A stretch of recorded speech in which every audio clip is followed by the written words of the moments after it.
YouTube நேயர்களுக்கு எனது அன்பார்ந்த வணக்கம்.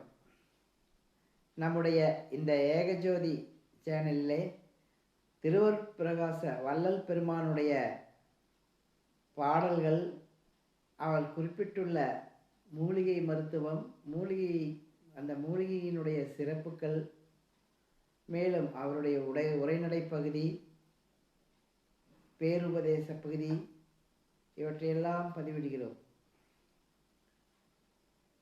அவர் எழுதிய ஆயிரக்கணக்கான பாடல்கள் கொண்ட தொகுப்பு திருவருட்பு எனப்படுகிறது. முதல் 5 திருமுறை, பிறகு ஒரு 6ஆம் திருமுறை என்று ஆயிரக்கணக்கான பாடல்கள். இந்த பாடல்கள் முழுவதுமே தீந்தமிழில் எழுதப்பட்டுள்ள ஒரு அரும்பெரும் பொக்கிஷம் என்று கூறலாம். சொல்லப்போனால் இறைவனே இந்த பாடல் இறங்கி வந்து இந்த பாடல்களெல்லாம் நமக்கு கொடுத்ததாக தான் நாம் பார்க்கிறோம். அப்படிப்பட்ட வள்ளல் பெருமானை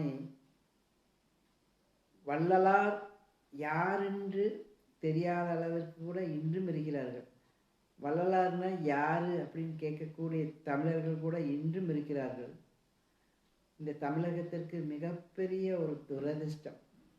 அவருடைய பாடல்களை பாடாமல் போனதும் பராமரிக்காமல் போனதும் துரதிர்ஷ்டவசமானது. எத்தனையோ பேர்கள் இதை செய்து கொண்டுதான் இருக்கிறார்கள்.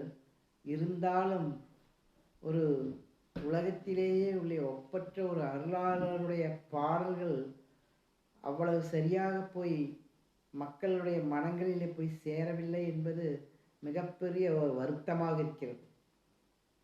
அந்த வகையிலே அவர் எத்தனையோ பாடல்கள் எழுதியிருக்கிறார், எத்தனையோ தலைப்புகளில் எழுதியிருக்கிறார். அதிலே ஒன்று அருள் விளக்க மாலை என்ற ஒரு தலைப்பிலே, அருள் விளக்க மாலை என்ற தலைப்பிலே 100 பாடல்கள் இருக்கிறது. அந்த 100 பாடல்களையும் நாம் ஷார்ட்ஸ் வடிவிலே பதிவிடுகிறோம். அந்த ஒவ்வொரு ஷார்ட்ஸ்லேயும் ஒவ்வொரு பாடல் வரும். அந்த பாடல்களை நீங்கள் கேட்டு பாருங்க. நமக்கு இறைவன்கிட்ட எப்படி முறையிடுவது, எப்படி பிரார்த்தனை பண்ணுவது கூட தெரியாது. ஆனால் வள்ளல் பெருமான் ஆண்டவரை கணவனாகவும் தோழனாகவும் மேலும் தாய் தந்தையராகவும் பாவித்து அந்த பாடலிலே அருள் விளக்க மாலை பாடலிலே பாடியிருக்கிறார். இந்த பாடல்கள் எல்லாமே இந்த காலத்திலும் கூட அது நமக்கு பொருத்தமாக இருக்கிறது. ஏனென்றால் அவர் தன்னை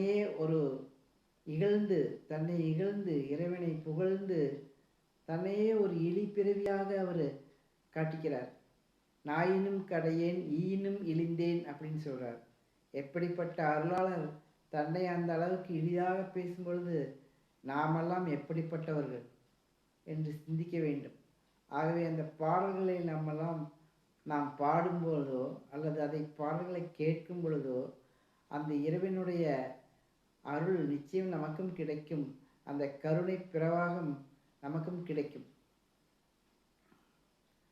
அந்த வகையில் அந்த ஒவ்வொரு பாடல்களையும் நாம் ஒரு தொழில் வேலைக்கு போகும் பொழுதோ அல்லது ஒரு சிறப்பான எந்த வேலையை முன்னிட்டு அதை செய்கிறோமோ அதுக்கு முன்னதாகவும் இந்த பாடல்களை கேட்டு பாடல்களை படித்து பார்க்க வேண்டும்.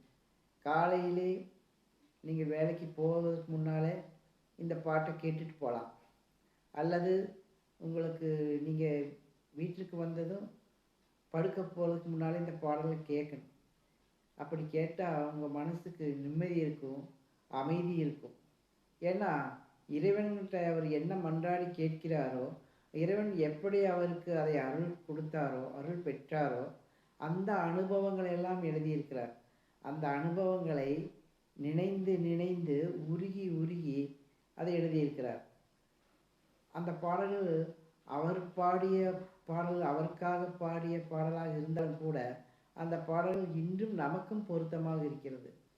அந்த ஒவ்வொரு பாடலையும் நீங்கள் கேட்டு பாருங்கள்.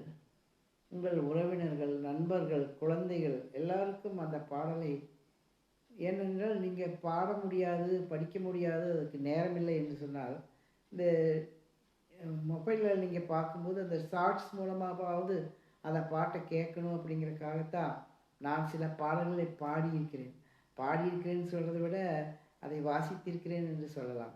அந்த வகையில் நீங்கள் அதை கேட்டு பாருங்கள். அது கேட்கும்போது மனசு உங்களுக்கு நிச்சயமாக நிம்மதி இருக்கும்.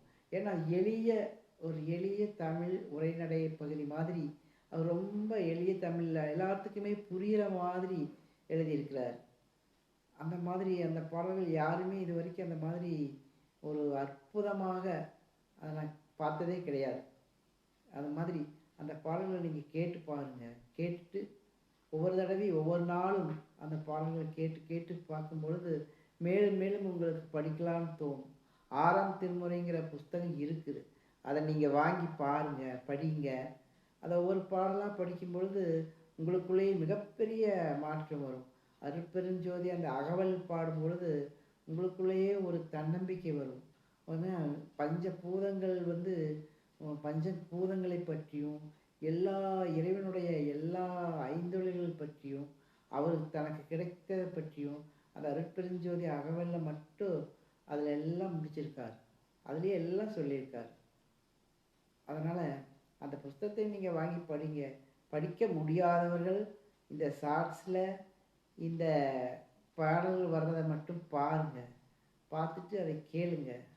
கேட்டிங்கன்னா உங்களுக்கு நிச்சயமாக அதில் ஒரு மன நிம்மதி கிடைக்கும். செய்யும் தொழிலில் ஒரு வெற்றி கிடைக்கும்.